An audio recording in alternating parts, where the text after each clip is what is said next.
नमस्कार विद्यार्थी मित्रांनो, welcome to PSIR by Sanket sir. या आधीच्या व्हिडिओमध्ये आपण बघितलं होतं की उत्तराचा मुख्य भाग लिहिण्यासाठी आपल्याला कोणत्या प्रकारचे डायमेन्शन्स, कोणत्या प्रकारची एक थॉट प्रोसेस आपल्याला फॉलो करायला लागते आणि त्यासाठी तुम्हाला मी एक काय दिलं होतं, एक थिंकिंग टूलकिट प्रोव्हाइड केली होती. ज्यामध्ये मी तुम्हाला सांगितलं होतं की तुम्हाला कोणत्या गोष्टींचा, कोणत्या डायमेन्शन्सचा वापर करायचा आहे. बरोबर? आणि ह्या व्हिडिओमध्ये आपण आता बघणार आहोत की जे रिअल प्रश्न असतात, जे UPSCने विचारलेले प्रिव्हियस इयर क्वेश्चन आहेत, त्यामध्ये या थिंकिंग टूलकिटचा आपण वापर कशा प्रकारे करू शकतो. ठीक आहे. आता मुख्य भाग लिहायचा असताना सगळ्यात पहिली स्टेप कोणती फॉलो करायला लागते, दुसरी स्टेप कोणती फॉलो करायला लागते, हेडिंग्स कसे काढायचे, यासाठी ही थिंकिंग टूलकिट तुम्हाला प्रोव्हाइड केली होती. PYQs बघण्याआधी आपण ही थिंकिंग टूलकिट थोडीफार थोडक्यात बघूया. ठीक आहे. बघा, सगळ्यात पहिली स्टेप जी असणार आहे, जेव्हा तुम्ही मुख्य भाग लिहिणार, बॉडी लिहिणार उत्तराची, सगळ्यात पहिली स्टेप जी असणार आहे ते तुम्हाला प्रश्नाला डिकोड करायचं असणार आहे. आता डिकोड कसं करायचं हे सुद्धा मी तुम्हाला सांगितलं होतं आणि कशासाठी करायचं हे सुद्धा मी तुम्हाला सांगितलं होतं. कशासाठी करायचं, तर आपल्याला सगळ्यात आधी उत्तर लिहिताना बॉडीमध्ये किंवा मुख्य भागामध्ये हेडिंग्सची गरज असते. त्या हेडिंग्सच्या खाली सब पॉइंट्स असतात किंवा हेडिंग्सच्या खाली काय असतात, सब हेडिंग सुद्धा असतात. तर ह्या दोन गोष्टी ज्या आहेत, हेडिंग्स किंवा सब हेडिंग्स, हे काढण्यासाठी आपल्याला प्रश्नाला डिकोड करायला लागेल सगळ्यात आधी. मग आता डिकोड कसं करायचं किंवा डिकोड करताना काय करायचं, तर प्रश्नालाच तुम्हाला प्रश्न विचारायचा आहे किंवा जर स्टेटमेंट बेस्ड क्वेश्चन असेल, स्टेटमेंट बेस्ड काय असेल, प्रश्न असेल तुमचा, तर त्याला WH मध्ये, ठीक आहे, प्रश्नार्थी वाक्यामध्ये तुम्हाला कन्वर्ट करायचं आहे. तिथून तुम्हाला तुमचं हेडिंग मिळेल. फॉर एक्झाम्पल, जर तुमच्या समोर प्रश्न आहे की गुप्तांचं काय करायचं, तुम्हाला गुप्त काळाला काय म्हणण्यात येतं, सुवर्णयुग म्हणण्यात आलं. बरोबर, हा एक आपण बघितलं होतं. ठीक आहे. याला तुम्हाला हा प्रश्न आहे आता तुमच्या समोर की ह्याला तुम्हाला स्पष्ट करायचं आहे. हा तुमच्या समोर प्रश्न आहे. तर याला डिकोड कसं करणार तुम्ही किंवा याच्यावरून तुम्हाला हेडिंग कसं मिळेल, तर प्रश्नालाच प्रश्न विचारायचा आहे. प्रश्न वाचताना आपल्या डोक्यात काय प्रश्न आला की गुप्त काळाला सुवर्णयुग का म्हणलं जातं, मी प्रश्नार्थीमध्ये त्याला काय केलं, कन्वर्ट केलं. बरोबर, का म्हणलं जातं म्हणजे एकंदरीत तुम्हाला काय सांगायचं आहे, गुप्तांचं योगदान सांगायचं आहे. कशामध्ये, कला क्षेत्रामध्ये. बरोबर, कला क्षेत्रामध्ये. हे तुमचं काय झालं, हेडिंग झालं की गुप्तांचं कला क्षेत्रातील योगदान, हे तुमचं हेडिंग झालेलं आहे. तुम्हाला हेडिंग मिळालेलं आहे. काय केलं तुम्ही, फक्त प्रश्नाला प्रश्न विचारला. अजून तुमच्या डोक्यात जे प्रश्न येतील ते तुमचे काय होतील, सब हेडिंग्स होतील. किंवा जर प्रश्न अजून मोठा असेल तर हे आपल्या या प्रश्नामध्ये एकच हेडिंग झालं. दुसऱ्या मोठा प्रश्न असेल, ठीक आहे, थोडाफार मोठे स्टेटमेंट्स असतील तर त्याच्यामध्ये 2 किंवा 3 हेडिंग्स तुमचे बनू शकतात. त्याच्या खाली तुमचे सब हेडिंग सुद्धा येऊ शकतात. जसे या प्रश्नामध्ये तुम्हाला योगदान सांगायचं आहे कला क्षेत्रामध्ये. आता सब हेडिंग्स काय येतील तुमचे, की माझं संगीतमध्ये काय, गुप्तांचं संगीतात काय योगदान होतं संगीत क्षेत्रामध्ये, किंवा नृत्य क्षेत्रात काय योगदान होतं, त्यानंतर साहित्य क्षेत्रात काय योगदान होतं. बरोबर, हे तुमचे काय असतील, सब हेडिंग्स असतील. आणि ह्या सब हेडिंग्सच्या खाली किंवा या हेडिंग्सच्या खाली सुद्धा तुम्हाला काय लिहायला लागतील, सब पॉइंट्स लिहायला लागणार आहेत. म्हणजे तुम्हाला त्यांना एक्सप्लेन करायला लागणार आहे. आणि तीच आपली दुसरी स्टेप असणार आहे, ज्यामध्ये तुम्ही काय करणार, हे सब पॉइंट्स लिहिण्यासाठी तुम्हाला एक मी काय प्रोव्हाइड केलंय, एक फिक्स डायमेन्शनल फ्रेमवर्क प्रोव्हाइड केलेला आहे. काही तुम्हाला पॅरामीटर्स दिलेले आहेत, काही पॉइंट्स मी तुम्हाला दिले होते, जेणेकरून तुम्हाला हा प्रश्न नाही पडला पाहिजे की आता या हेडिंगच्या खाली मी काय लिहू, कुठून सुरुवात करू. राईट. त्यामुळे सगळ्यात आधी मी तुम्हाला थोडक्यात सांगायचं झालं तर काय करायला सांगितलं होतं, की तुमच्या हेडिंगमध्ये जो कोर पॉइंट असेल, फॉर एक्झाम्पल तुमचं हेडिंग काय, सुवर्णयुग आहे. आता सुवर्णयुग लिहिताना तुम्हाला त्याचं काय स्वरूप सांगायचं आहे. कोर पॉइंट काय होईल, सुवर्णयुगच होईल किंवा योगदान होईल. बरोबर, हे तुमचे काय असतील, कोर पॉइंट्स असतील. त्याच्याबद्दल तुम्हाला काय लिहायचंय, त्याचं नेचर लिहायचंय. सगळ्यात पहिला पॉईंट तुमचा काय असणार आहे, सब पॉईंट, त्याचं नेचर. आता फॉर एक्झाम्पल जर आपण घेतलं साहित्य, तर साहित्य हा तुमचा कोर पॉइंट झाला. साहित्यात योगदान, साहित्यात गुप्तांचं योगदान, साहित्य झाला कोर पॉइंट. त्याचं नेचर लिहिताना मी काय लिहिलं, की भरभराटीला आलेले संस्कृत साहित्य. आता ही इन्फॉर्मेशन माझ्याकडे पाहिजे तेवढा अभ्यास तुमचा झालेला असला पाहिजे. बरोबर, मी काय केलं, सिंपल जो कोर पॉइंट आहे त्याला प्रश्न विचारला की साहित्य गुप्तांच्या काळात काय होते किंवा कसे होते. बरोबर, आपण काय करतो, डिफाईन करतो, एक तर नाही तर त्याला कोणत्या क्षेत्रात होते, नाहीतर त्याचं एका वाक्यात एक वैशिष्ट्य लिहितो. मी काय लिहिलं, एका वाक्यात वैशिष्ट्य लिहिलं की ते साहित्य कसे होते, भरभराटीला आलेले संस्कृत साहित्य होते. थोडीफार इन्फॉर्मेशन दिली, थोडं त्याला इलॅबोरेट केलं. त्याचेच उदाहरणं तुम्हाला खाली द्यायची आहेत की ते कोणते साहित्य होते. बरोबर, जसं आपण काय बघितलं होतं की कालिदासाचं साहित्य बघितलं होतं. बरोबर, त्यानंतर त्याचा परिणाम काय झाला हे सुद्धा बघितलं. परिणाम कसे लिहायचे आपल्याला, राजकीय लिहायचे. सोशल म्हणजेच काय सामाजिक लिहायचे, त्यानंतर तांत्रिक म्हणजेच काय टेक्नॉलॉजिकल, इंडिव्हिज्युअल लेवलवर किंवा सामाजिक लेवलवर काय झाले, कम्युनिटी लेवलवर काय परिणाम झाले, हे सगळं तुम्हाला काय लिहायचे, त्याचे परिणाम लिहायचे आहेत. साहित्याचे परिणाम, जे शीर्षक असणार आहे, जे हेडिंग असणार आहे, त्याच्यामध्ये जो कोर पॉईंट असणार आहे, साहित्य मी तुम्हाला सांगितलं, ते संगीत, ठीक आहे, योगदान जे मेन हेडिंग होतं आपलं, बरोबर, हे सगळे काय झाले, सब हेडिंग झाले. मेन हेडिंग काय होतं, योगदान होतं, सुवर्णयुग होतं, सुवर्णयुग काय झालं, तुमचं कोर पॉईंट झालं, त्याच्याबद्दल तुम्हाला लिहायचं असतं. ठीक आहे, मग तुम्ही काय लिहिणार, तुलना लिहिणार, गुप्त काळामध्ये जे योगदान देण्यात आलं किंवा गुप्त काळामध्ये स्पेसिफिकली उपशीर्षकाखाली साहित्यात काय योगदान देण्यात आलं, नृत्यात काय योगदान देण्यात आलं, तर त्यांची काय करायची, तुलना करायची. कोणाशी, एकतर त्याच्या आधीचा जो काळ होता आणि त्यांच्या नंतरचा काळ, गुप्तांच्या आधीचा काळ आणि नंतरचा काळ, ह्याच्यात काय बदल झाले किंवा कशा प्रकारे ते त्यांच्यापेक्षा उत्कृष्ट होते किंवा त्याला सबऑर्डिनेट होते, म्हणजे त्याच्या खालच्या दर्जाचे होते, बरोबर. हेच तुलना तुम्हाला करायची आहे. आणि सातत्य, की गुप्त काळात जी काही कला क्षेत्रात योगदान देण्यात आली, ते आजच्या काळात कशा प्रकारे उपयोगात आणली जातात, त्यांचा कशा प्रकारे अभ्यास केला जातो, बरोबर. हे तुमची काय झाली, एक थिंकिंग टूलकिट झाली. म्हणजे एकीकडे तुम्हाला काय मिळालं, हेडिंग मिळालं किंवा सब हेडिंग मिळालं, शीर्षक किंवा उपशीर्षक मिळालं, आणि त्याच्या खाली लिहिण्यासाठी तुम्हाला सब पॉइंट्स कसे लिहायचे ह्याचे काय मिळाले, फ्रेमवर्क मिळालं, डायमेन्शन्स मिळाले, बरोबर. तुमची अशी बॉडी तयार होत जाणार आहे, मुख्य भाग तयार होत जाणार आहे. एक मिनिटही तुम्हाला विचार करण्याची गरज पडली नाही पाहिजे. तुमचा अभ्यास पण तेवढा असणं गरजेचं आहे. ठीक आहे, मग आता आपण काय करू, PYQs जे आहेत UPSCचे, त्याला ही थिंकिंग टूलकिट कशी अप्लाय करता येईल ते बघूया. सगळ्यात पहिला प्रश्न बघा, गुप्त मुद्रशास्त्रीय कलेची उत्कृष्टता नंतरच्या काळात अजिबात लक्षात येण्यासारखी नाही. ठीक आहे, या दृष्टिकोनाचे तुम्ही कसे समर्थन करता. इथे काय दिलं तुम्हाला, इथे एक स्टेटमेंट दिलेलं आहे, बरोबर, हे वाक्य दिलेलं आहे.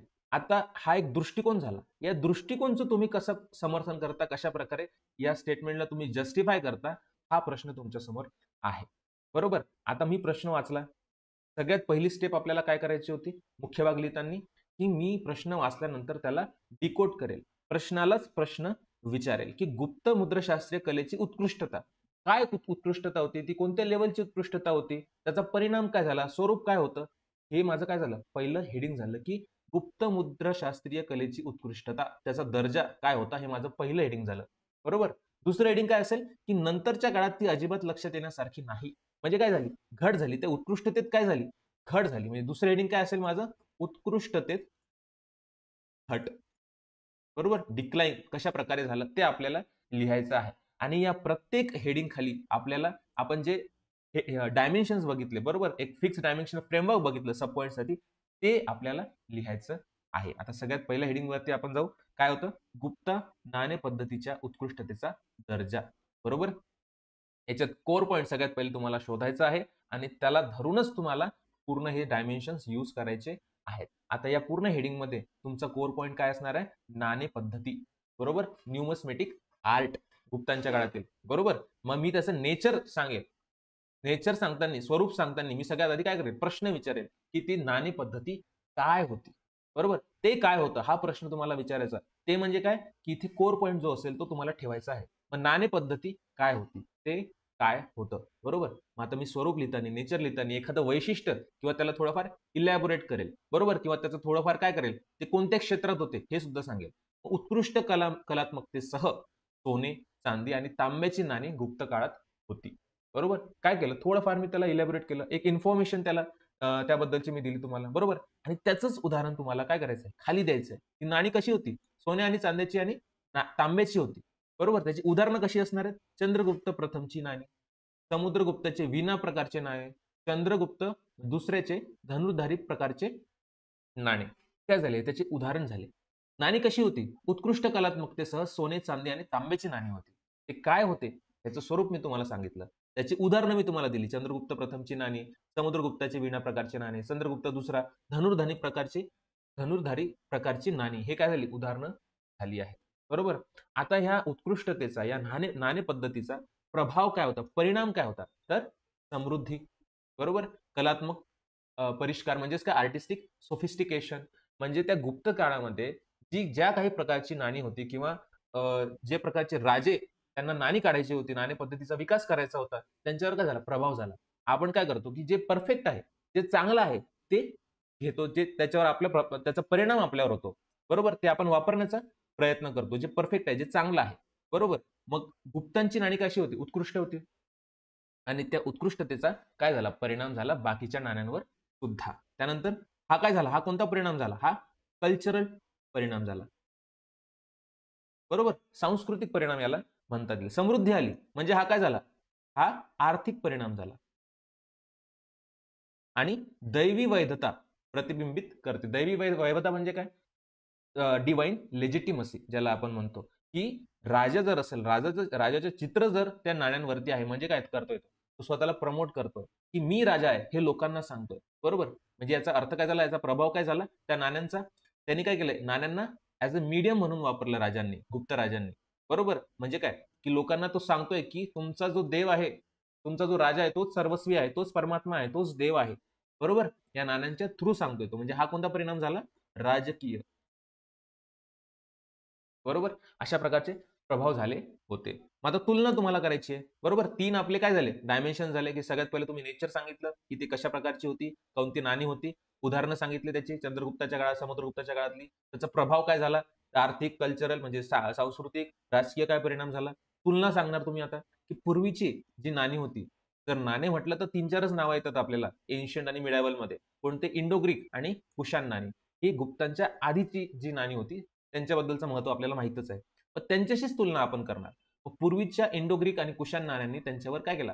प्रभाव पाडला होता गुप्त नाण्यांवरती. म्हणजे आधीची जी परफेक्ट नाणी होती त्यांचा प्रभाव कसा पडला गुप्तांच्या नाण्यांवर? तर त्यांनी उत्कृष्टता अजून वाढवली, बरोबर. बरोबर. गुप्त नाण्यांना काय आवडलं? उच्च दर्जा गाठला. म्हणजे इंडो ग्रीक जी होती, कुशाण जी नाणी होती, ती थोडीफार चांगली होती. गुप्तांनी काय केलं, की त्याच्यात अपडेट्स आणले, की नाही आपण ह्याला अजून अपग्रेड करूया, बरोबर. ही काय झाली? तुलना झाली. ओके. आणि सगळ्यात शेवटचा पॉइंट, 5वा पॉइंट, 5वा डायमेन्शन काय असणार आहे? सातत्य. म्हणजेच काय? कंटिन्युटी ज्याला आपण म्हणतो. आजच्याही काळात बघा तुम्हाला तुलना करायचीच असते, परंतु आजच्या काळामध्ये किंवा त्याच्या नंतरच्या काळामध्ये, गुप्ताचा जो काळ होता त्याच्या नंतरच्या काळामध्ये, जसं मिडायवल झालं, मुघल झालं. गुप्त काळ आपण कुठं कन्सिडर करतो? प्राचीन इतिहासात. त्याच्यानंतरचा काळ कोणता असतो? सुलतानशाही किंवा मुघल, बरोबर. म्हणजेच काय? मिडायवल, मध्ययुगीन ज्याला म्हणतो. आणि आजचा जो आधुनिक काळ आहे ह्याच्याशी आपल्याला काय करायचं असतं? एक सातत्य बघायचं असतं, की कशा प्रकारे त्या गोष्टी प्रचलित झाल्या नंतरच्या काळामध्ये. तर नंतरच्या राजवंशांनी नाण्यांची काय केली? निर्मिती सुरू ठेवली, परंतु दर्जा घसरत गेला, बरोबर का. हे आपल्याला सांगायचं आहे, बरोबर. आता इथे मी तुम्हाला एक उदाहरण दिलंय बघा.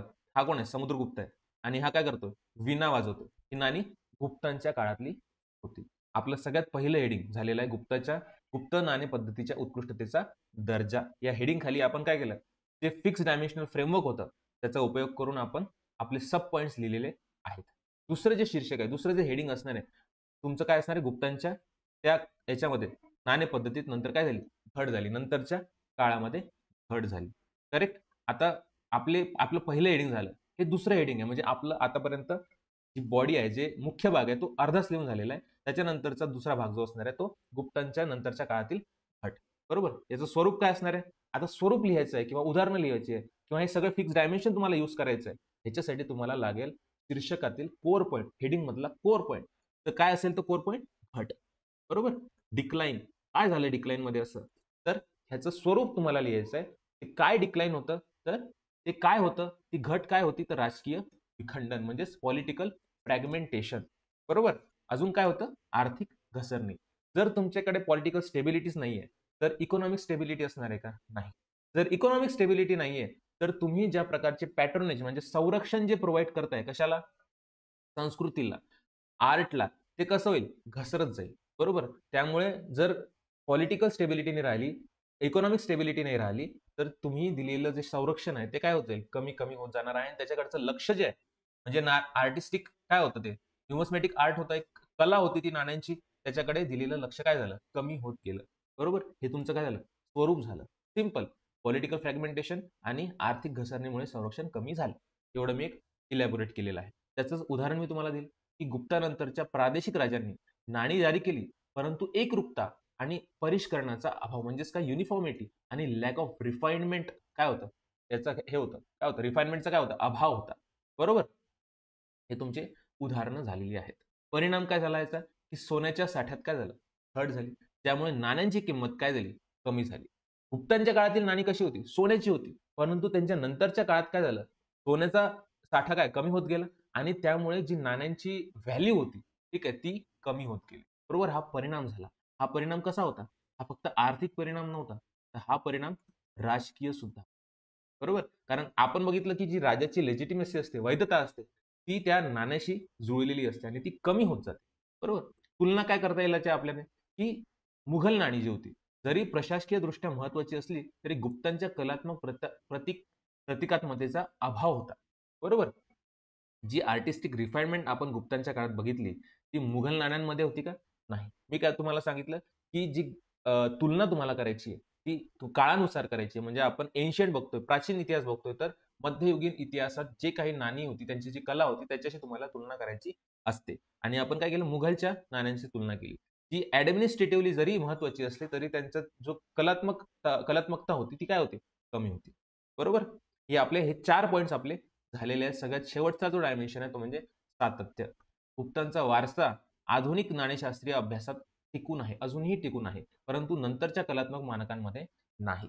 म्हणजे आज जर तुम्हाला न्यूमिस्मेटिक आर्ट म्हणजे नाणेशास्त्रीय पद्धत किंवा नाणेशास्त्रीय कला तुम्हाला बघायची असेल, शिकायची असेल, तर ज्याचा अभ्यास करायचा असेल, तर गुप्तांना तुम्हाला स्किप करून चालणार नाही. त्यांचा अभ्यास केला जातो. परंतु त्यांचे नंतरचे जे आहेत आलेले राजे, गुप्तांच्या नंतरचे, त्यांना काही इतकं महत्त्व दिलं जात नाही. इथं तुम्हाला एक्झाम्पल दिलेलं आहे मी. ही आहेत गुप्तांच्या काळातील नाणी आणि ही त्यांच्या नंतरच्या काळातील नाणी आहेत. ही सिल्वर नाणी आहेत. ठीक आहे? सिल्वर. इथं तुम्हाला कशी गोल्डन नाणी दिसतायत. बरोबर? हा तुमचा काय झालाय, मुख्य भाग झालेला आहे. तुमचे 2 हेडिंग संपलेले आहेत. तुम्ही सगळ्यात आधी इंट्रोडक्शन लिहून झालेलं आहे तुमचं. ते कसं लिहायचं हे सुद्धा मी तुम्हाला सांगितलंय. त्याच्यावरती एक डेडिकेटेड व्हिडिओ आपला बनलेला आहे. तुमचा मुख्य भाग संपलेला आहे आणि कन्क्लुजन आता तुम्हाला याच्यानंतर लिहायचं असतं. आपण या व्हिडिओमध्ये मुख्य भागावरती जोर देतोय. ठीक आहे? तर या प्रश्नाचा गुप्तांबद्दल जो प्रश्न होता नाणेशास्त्रीय पद्धत, त्याच्यावरचा प्रश्न आपला लिहून झालेला आहे. मुख्य भाग लिहून झालेला आहे. ठीक आहे? प्रश्न दुसरा बघा. सुलतानशाहीच्या काळात कोणते मोठे तांत्रिक बदल झाले? त्या तांत्रिक बदलांचा भारतीय समाजावर कसा परिणाम झाला? सरळ-सरळ तुम्हाला प्रश्न विचारले गेलेले आहेत. बरोबर? सगळ्यात आधीच मी तुम्हाला कोणती स्टेप सांगितली होती, की जर तुम्हाला मुख्य भाग लिहायचा आहे, तर काय करायचं? प्रश्नालाच प्रश्न विचारायचे असतात. डिकोड करायचं असतं प्रश्नाला. परंतु आता इथे प्रश्न जे आहेत, ते ऑलरेडी प्रश्नार्थी वाक्यांमध्ये दिलेले आहेत. स्टेटमेंट बेस नाहीयेत. डायरेक्ट प्रश्नार्थी आहेत. त्यामुळे तुम्हाला आता हेडिंग काढायची अजिबात गरज नाही. डायरेक्ट तुम्हाला हेडिंग्स इथे मिळून जातील. सगळ्यात पहिलं हेडिंग तुमचा हा सगळ्यात पहिलाच प्रश्न असणार आहे, की कोणते ते मोठे तांत्रिक बदल होते? मोठे तांत्रिक बदल हा तुमचा काय झाला? पहिलं हेडिंग झालं तुमचं. आणि त्या बदलांचा भारतीय समाजावर काय परिणाम झाला? हे तुमचं दुसरं हेडिंग असणार आहे. खूप सिंपल. अशा प्रकारचे प्रश्न आले, तर तुम्हाला जास्त डोकं लावायची गरज नाही. डायरेक्ट प्रश्नातलं हेडिंग उचलायचं आणि डायरेक्ट त्याच्याखाली सब पॉइंट्स लिहायला स्टार्ट करायचं. ठीक आहे. आता जे आपला फिक्स्ड डायमेन्शनल फ्रेमवर्क आहे, ते आपण शीर्षकानुसार, हेडिंग्सनुसार यूज करणार आहे बघा. सगळ्यात पहिलं हेडिंग काय होतं? तांत्रिक नवोपक्रम. म्हणजेच काय? टेक्नॉलॉजिकल इनोव्हेशन्स काय-काय झाली?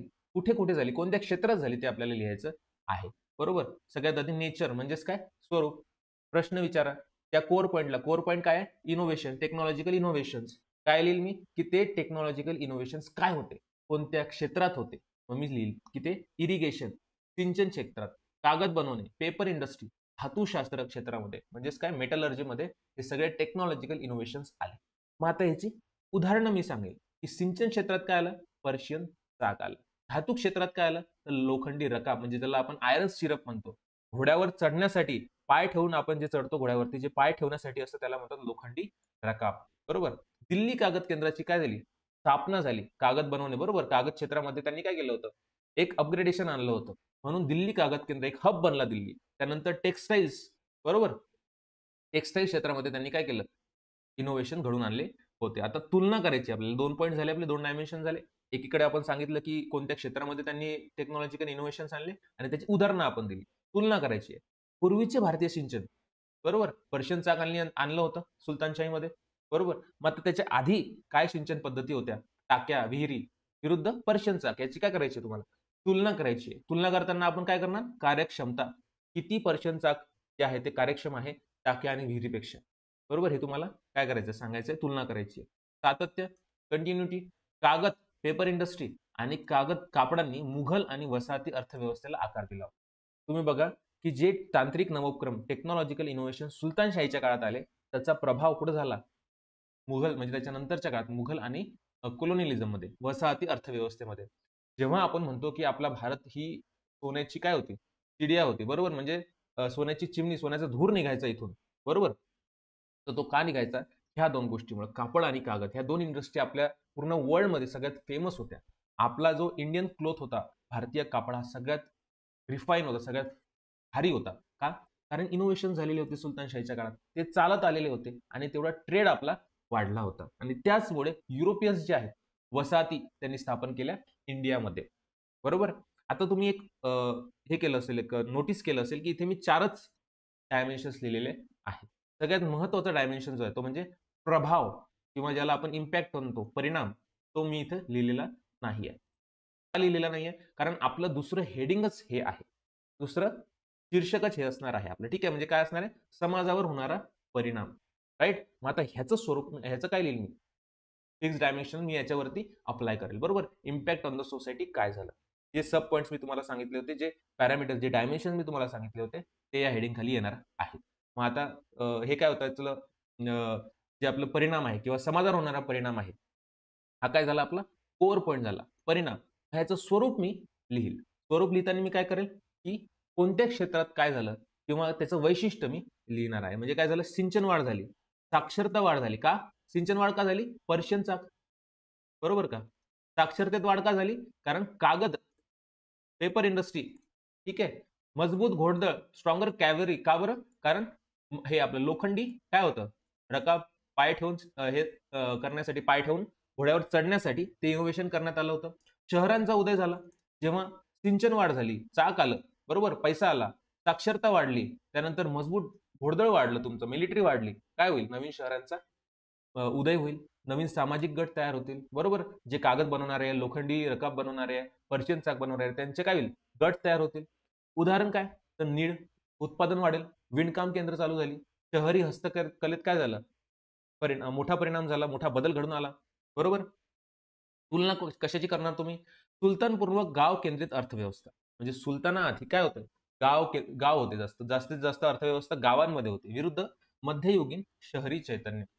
शहरांचा उदय झाला म्हणजेच काय? चैतन्य आलं आणि शहरं नवीन स्थापित करण्यात आली.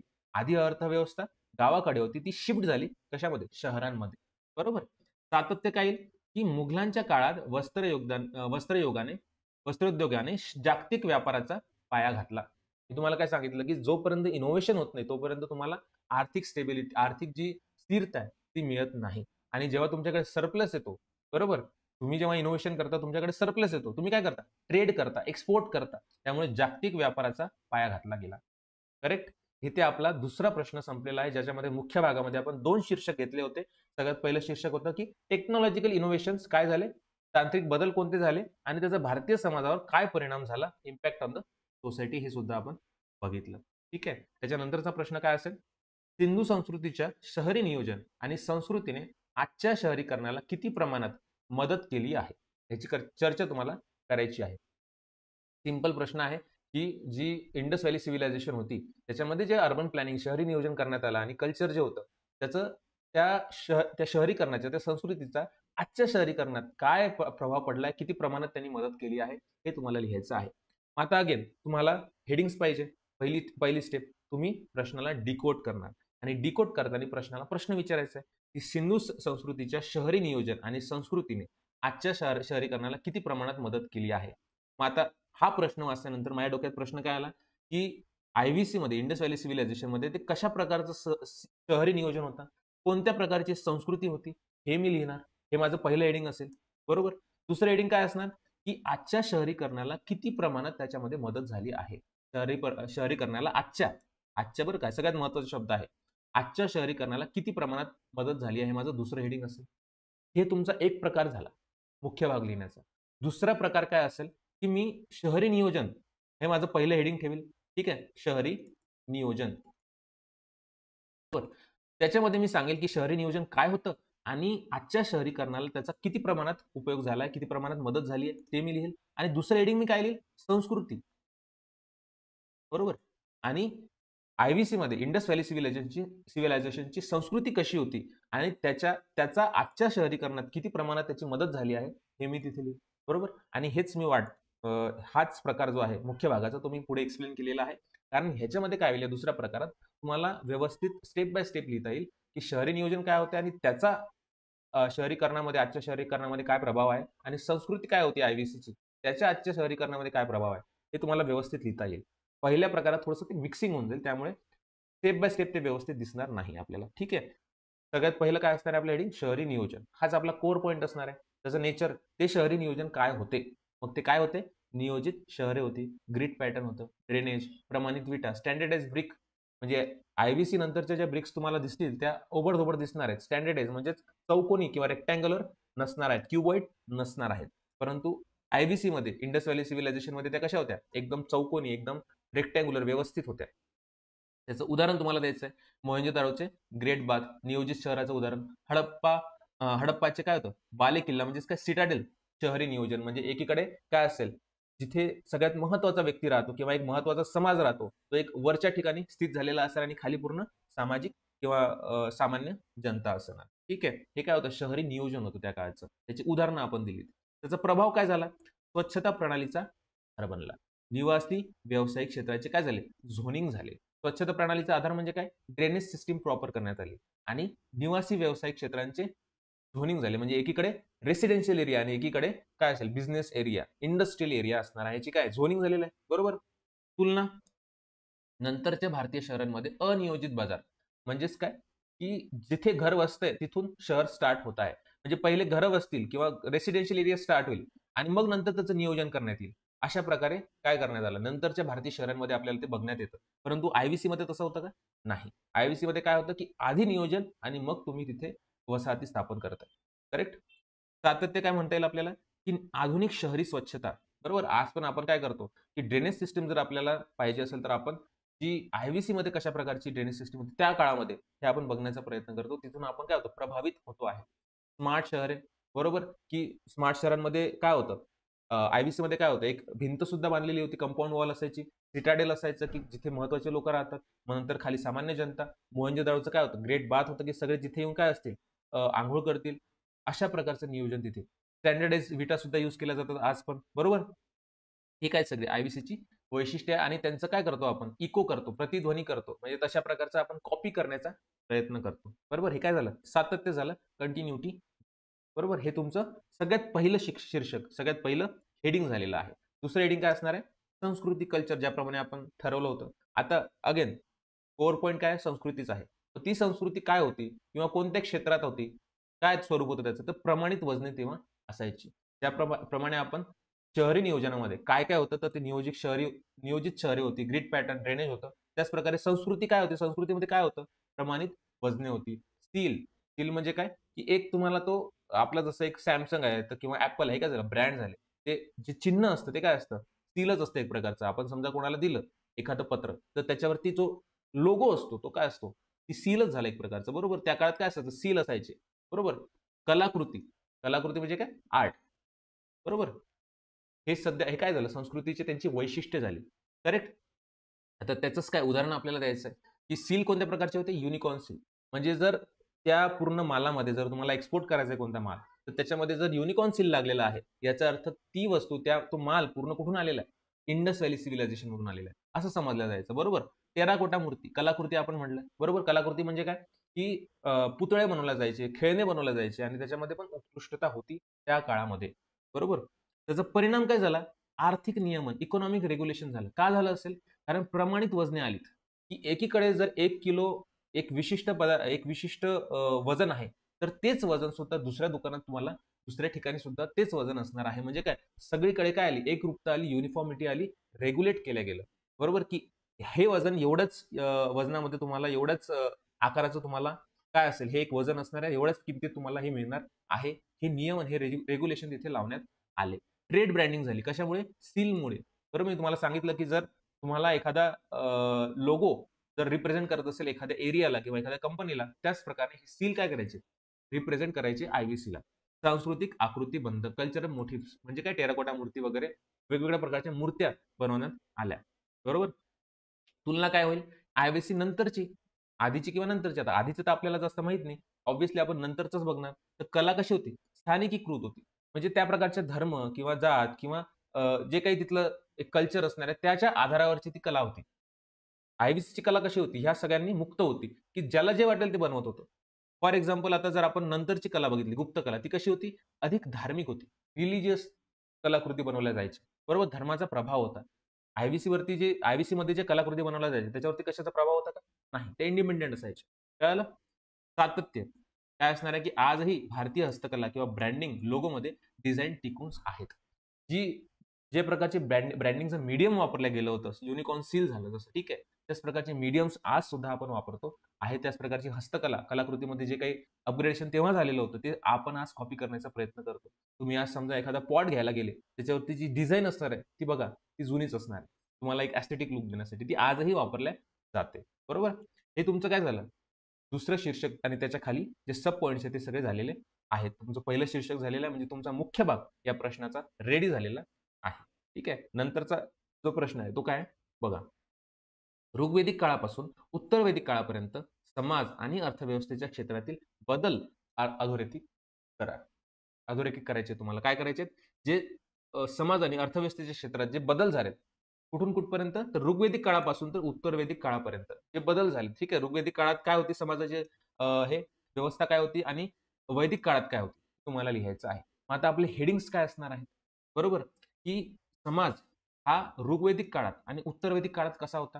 ह्याची कंपॅरिझन तुम्हाला करायची आहे किंवा काय बदल झाला ऋग्वेदिक काळापासून तो उत्तर वैदिक काळापर्यंत समाजामध्ये, हे तुमचं पहिलं हेडिंग असणार. आणि तेच अर्थव्यवस्थेत काय बदल झाला ऋग्वेदिक काळापासून ते उत्तर वैदिक काळापर्यंत, ह्या प्रकारे तुम्हाला लिहायचं आहे. तुम्ही दुसरा प्रकार सुद्धा लिहू शकता कशाचा? मुख्य भागाचा, की सगळ्यात आधी तुम्ही ऋग्वेदिक काळात काय बदल झाले समाज आणि अर्थव्यवस्थेत आणि उत्तर वैदिक काळापर्यंत काय बदल झाले, बरोबर, समाज आणि अर्थव्यवस्थेत, असं सुद्धा लिहू शकता. परंतु पहिला प्रकार मला असं वाटतं जास्त रिफाईन असेल. ठीक आहे, समजायला सोपा असेल जो चेक करणार आहे त्याला. राईट? सगळ्यात पहिले काय होईल? सगळ्यात पहिले शीर्षक समाजाच्या क्षेत्रात बदल. बरोबर? समाजाच्या क्षेत्रात बदल. Changes in the field of society, म्हणजे समाज किंवा सोसायटी हे काय झालं तुमचा कोर पॉइंट झाला. आणि तेच पकडून आपल्याला पूर्ण सब पॉइंट्स खालचे लिहायचे आहेत. सगळ्यात आधी त्याचं नेचर, स्वरूप काय असणार आहे, की तो समाज कसा होता, बदल काय होता, त्या समाजाच्या क्षेत्रात झालेला बदल काय होता. तर आदिवासी समतावादी होता. कोणतं? ऋग्वेदिक. बरोबर? हा ऋग्वेदिक क्षेत्रामध्ये काय होतं? समतावादी होता ऋग्वेदिक काळ. बरोबर? आणि त्याच्यामध्ये बदल काय झाला? तर नंतरच्या काळात ऋग्वेदिक आपलं हे लेटर वेदिक पिरियडमध्ये वर्णस्तरीकरण आलं. बरोबर? वर्णांचं काय झालं? स्तरीकरण झालं. म्हणजे लेव्हल आल्या. First level, second level, third, सगळ्यात वरची लेव्हल, सगळ्यात खालची लेव्हल. बरोबर का? हायरार्की आली.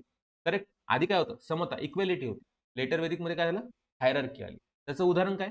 की आधी सभा आणि समिती असायच्या, ज्यामध्ये कोणीही जर महत्त्वाचा व्यक्ती आहे, ज्याच्याकडे आयडियाज आहेत, मग ती महिला असू दे किंवा तो पुरुष असू दे, सगळे सभेमध्ये आणि समितीमध्ये असायचे, बसलेले असायचे आणि मग डिसिजन घ्यायचे. डेमोक्रेसी होती. परंतु नंतरच्या काळात काय आलं? राजेशाही आली. म्हणजे एक राजा असेल, त्याला कळो ना कळो तो राजा असणार आहे आणि त्याच्या खाली काम करणारे मंत्री-संत्री असणार आहेत. ते डिस्कशन करतील. बरोबर? ते सुद्धा काय? जातीच्या आधारावरती. म्हणजे जर कोणी हे असेल, एस-सी कम्युनिटीला असेल किंवा दलित असेल, तर त्याला तिथे जागा नसायची. करेक्ट? परिणाम काय झाला? की वंश परंपरागत राज्यकर्त्यांचा उदय झाला. आपण काय बघतोय? बदल बघतोय. त्या बदलांचा परिणाम काय झाला? की हेरिडिटरी जी हायरार्की असते ती आली. म्हणजे मी राजा आहे, तर माझाच मुलगा काय होईल? राजा बनेल. बरोबर? सामाजिक स्तरीकरण आलं.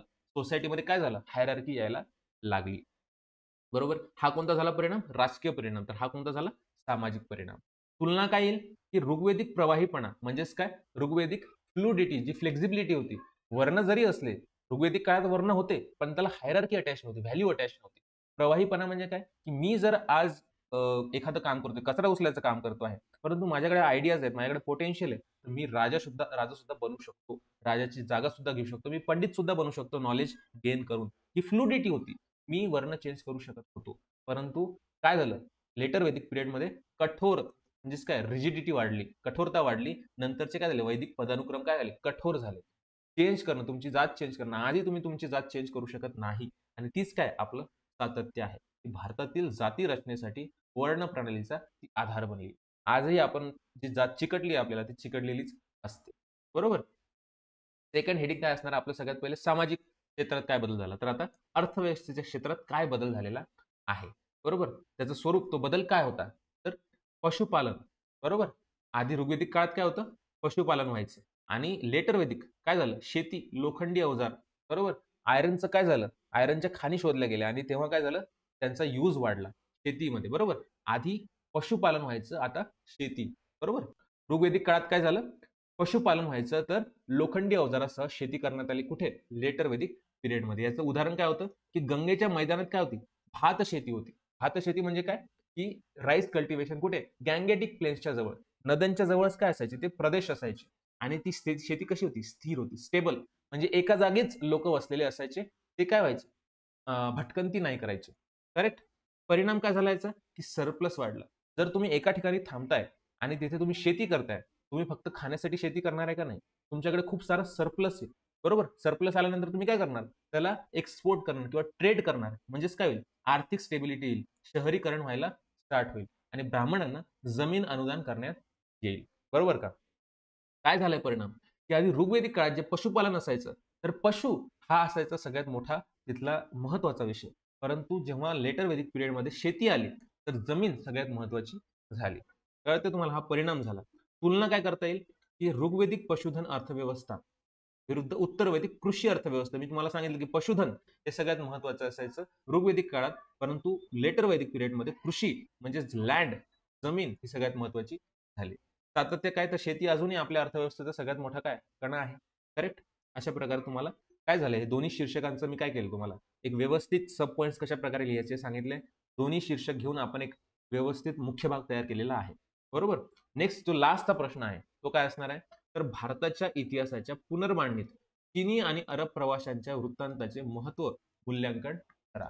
काय करायचं? सिंपल सिंपल की भारताच्या इतिहासाच्या पुनर्मांडणीत म्हणजे भारताचा इतिहास लिहिण्यामध्ये, ठीक आहे, चीनी आणि अरब प्रवाशांचे जे वृत्तांत होते, त्यांचे अकाउंट जे होते, त्यांनी जे लिहून ठेवलेलं आहे, त्यांचं काय इम्पॉर्टन्स आहे, त्यांचं महत्त्व काय आहे, हे आपल्याला सांगायचं आहे. सिंपल सिंपल आपल्या इथे 2 हेडिंग्स निघणार. आपल्याला प्रश्नालाच प्रश्न विचारायचे आहेत, की भारताच्या इतिहासाच्या पुनर्बांधणीत चीनी प्रवाशांच्या वृत्तांताचे महत्त्व काय आहे? आणि त्याचबरोबर दुसरं हेडिंग असणार आहे. हे पहिलं हेडिंग, दुसरं हेडिंग काय असणार आहे? अरब प्रवाशांच्या वृत्तांतांचे महत्त्व. कशामध्ये? भारताच्या इतिहासाच्या पुनर्बांधणीत काय होते? तुमचं दुसरं हेडिंग असणार. करेक्ट? हेडिंग काढणं खूप सोपं आहे. ठीक आहे, मग त्यानुसार आपण जाऊया. बघा, सगळ्यात पहिले चीनी वृत्तांत. अगेन काय असणार आहे इथे? कोर पॉइंट चीनी वृत्तांतच असणार आहे. जे हेडिंग असतं तेच तुमचा कोर पॉइंट असतो. त्यालाच धरून तुम्हाला चालायचं असतं. मग आता ते काय होते? ते चीनी वृत्तांत काय होते? असा प्रश्न आपल्याला स्वरूप लिहिताना विचारायचा आहे. मग ते राजकारण आणि समाजाचे काय होते? दस्तऐवजीकरण म्हणजेच काय? डॉक्युमेंटेशन. त्यांनी काय केलं? डॉक्युमेंटेशन करून ठेवलं. बरोबर? करणारी धार्मिक तीर्थक्षेत्रे होती. बघा, जे चीनी ट्रॅव्हलर्स जे आले होते ना, ते ॲक्चुअलमध्ये ट्रॅव्हलर्स नव्हतेच. ते काय होते? ते पिल्ग्रिम्स होते. म्हणजे कोणताही एखादा यात्रेकरू जो धार्मिक कारणासाठी यात्रा करतो, त्याला आपण पिल्ग्रिम म्हणतो. आणि त्यांनी जे हे केलं, त्यांनी जे नोटीस केलं त्या काळामध्ये काय-काय आहे, ठीक आहे? त्यांनी त्याचं काय करून ठेवलं? डॉक्युमेंटेशन करून ठेवले आहे. मुख्यतः राजकारण आणि समाजाचं. ठीक आहे? मग आता उदाहरण आपल्याला द्यायचं आहे, की कोणत्या काळात कोणते चायनीज ट्रॅव्हलर्स येऊन गेले, तर फाहियान गुप्तांच्या काळात येऊन गेला, झुआनझांग जो हर्षांच्या काळात येऊन गेलेला आहे. असे उदाहरण तुम्हाला द्यायचे आहे. या वृत्तांताचा परिणाम काय झाला? तर प्रशासनाची अंतर्दृष्टी आपल्याला मिळाली. जे नंतरचे काळ होते त्यांना प्रशासनाची अंतर्दृष्टी मिळाली, की कशा प्रकारचे प्रशासन आधीच्या काळामध्ये हे करायचे म्हणजे चालवल्या जायचे. बरोबर?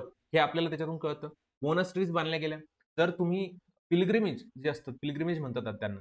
पिल्ग्रिम समजा येत असतील, कुठेही जात असतील, तर ते तिथे काय करतात? एक मोनास्ट्री स्थापन करतात. बरोबर? अर्थव्यवस्था. ठीक आहे. तिन्ही जे आहेत ट्रॅव्हलर्स त्यांनी ज्या प्रकारे ट्रॅव्हल केलं, जो रूट त्यांनी फॉलो केला, त्या रूटचा सुद्धा आपल्याला ट्रेड करण्यासाठी भविष्यामध्ये काय झाला? उपयोग झाला. हा झाला तुमचा आर्थिक काय झाला? परिणाम झाला. हा मोनास्ट्री त्यांनी मोनास्ट्री सुद्धा येऊन इथे बांधल्या किंवा ते त्या कारणासाठी इथे आले होते. त्यांना जे बुद्ध होते, त्यांनी कोणत्या मोनास्ट्री स्थापन केल्या, त्यांनी काय-काय केलं, त्यांच्याबद्दलचं जे लिहिलेलं आहे सगळं, ते सगळं वाचण्यासाठी, ते सगळं ज्ञान घेण्यासाठी ते इथे आले होते या मोनास्ट्रीजमध्ये. राइट? त्यानंतर हे काय? हा कोणता झाला परिणाम? तर हा धार्मिक किंवा याला कल्चरल परिणाम म्हणता येईल. प्रशासनाची अंतर्दृष्टी मिळाली त्यांना.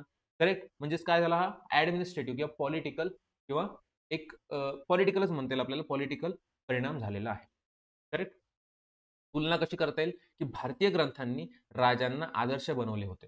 राजाच लिहायचे, की आमच्या राज्यात काय होतंय. मग ते बायस्डच असणार आहे, की राजाच्याच फेवरमध्ये असणार आहे. परंतु चीनी लोकांनी काय केलं, की जी ग्राउंड रिॲलिटी होती, जमिनीवरील वास्तव होते, त्याची तुम्हाला काय दिली? एक वृत्तांत दिला, एक रिॲलिटी तुम्हाला दिली. बरोबर? मग आता सातत्य काय होईल? की गुप्त आणि गुप्तोत्तर भारताच्या पुनर्बांधणीसाठी प्राथमिक स्रोत म्हणून आपल्या उपयोगात आलेले आहे आजच्या काळामध्ये चिनी वृत्तांत, की गुप्तांच्या नंतर भारत कसा होता ह्याचं काय होतं ते सोर्स आहेत चिनी वृत्तांत, चायनीज अकाउंट्स. ठीक आहे. दुसरं शीर्षक काय असणार आहे? अरब अरब अकाउंट्स, अरब वृत्तांत. ठीक आहे. आता ते अरब वृत्तांत काय होते स्वरूप आपल्याला लिहायचं होतं. काय होते ते? तर ते व्यापार आधारित होते. बघा चिनी जे होते ते काय होतं राजकारण आणि समाजाचं डॉक्युमेंटेशन करत होते. परंतु अरब ट्रॅव्हलर्स काय करत होते? ट्रेड रिलेटेड जे काही गोष्टी असतील किंवा इकॉनॉमी रिलेटेड काय गोष्टी असतील, कल्चरल रिलेटेड काय गोष्टी असतील, त्याचं तुम्हाला काय देत होते? एक वृत्तांत देत होते. बरोबर? त्याचे उदाहरणं काय असतील तर अल बिरोनी जे विज्ञान आणि चालीरीतीबद्दल सांगत होते, अल मसुदी जे ट्रेड बद्दल मुख्यतः आपल्याला सांगतात. करेक्ट. परिणाम काय असेल याचाच? मध्ययुगीन भारतातील अर्थव्यवस्था म्हणजे अरब ट्रॅव्हलर्सनी मध्ययुगीन भारतात काय अर्थव्यवस्था होती हे सांगितलं. बरोबर. जर अरब ट्रॅव्हलर्स कधी आले? सुलतानशाहीच्या काळात आले. तर जे मुघल काळात होते आलेले त्यांच्यावर काय झाला परिणाम झाला, की अरब वृत्तांतावरून त्यांना कळालं, की सुलतानशाहीच्या काळात कशा प्रकारची अर्थव्यवस्था होती, कशा प्रकारचे विज्ञान होते, संस्कृतीचे ज्ञान होते, ह्या सगळ्यांचा परिणाम पुढच्या काळावर होत असतो. राइट? मग ह्या वृत्तांताचा परिणाम सुद्धा काय झाला? आपल्यावर झालेला आहे. म्हणजे मध्ययुगीन काळात जे मुघल होते किंवा वसाहतवाद होता, ब्रिटिशर्स आलेले होते त्यावर सुद्धा झालेला आहे. बरोबर? तुलना करण्यात आली. कशी? अरब व्यावहारिक तपशील विरुद्ध चीनी धार्मिक केंद्रबिंदू. तुम्हाला तुलना कशी करायची आहे, की अरबांनी कशाप्रकारे तिथे व्यावहारिक एक तपशील दिलेला आहे, एक वृत्तांत दिलेला आहे आणि चीनी लोकांनी काय केलं? धार्मिक हे काय केलेली आहे? धार्मिक त्यांचा केंद्रबिंदू, धर्म हा केंद्रबिंदू होता. राइट? सातत्य काय असणार आहे? तर मध्ययुगीन भारतीय इतिहास लेखनासाठी अजूनही त्यांचा काय केला जातो? उपयोग केला जातो, की मध्ययुगीन भारतात कशा प्रकारचा भारत होता, ह्याचं इतिहास लेखन करण्यासाठी आपल्याला अरब वृत्तांत खूप महत्त्वाचे ठरतात.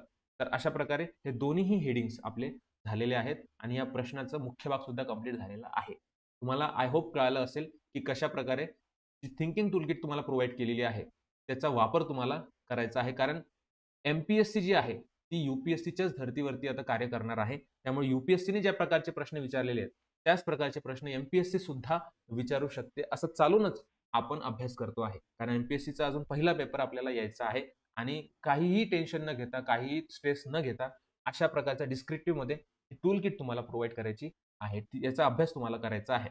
ही टूल किट तेव्हाच तुमच्या कामात येईल जेव्हा तुमचा अभ्यास चांगल्या प्रकारे झालेला असणार आहे. त्यामुळे प्लीज अशाच प्रकारचे जे काही ट्रिक्स आहेत किंवा काही हेल्प्स आहेत, ते तुम्हाला प्रोव्हाईड करत राहील. तुम्हाला त्यासाठीच हे चॅनल जे आहे ते फॉलो करायचं आहे, याला सबस्क्राईब करायचे आहेत आणि ह्याचे व्हिडिओज लाईक्स करून ठेवायचे आहेत, डाउनलोड करून ठेवायचे आहेत. ठीक आहे. Thank you so much.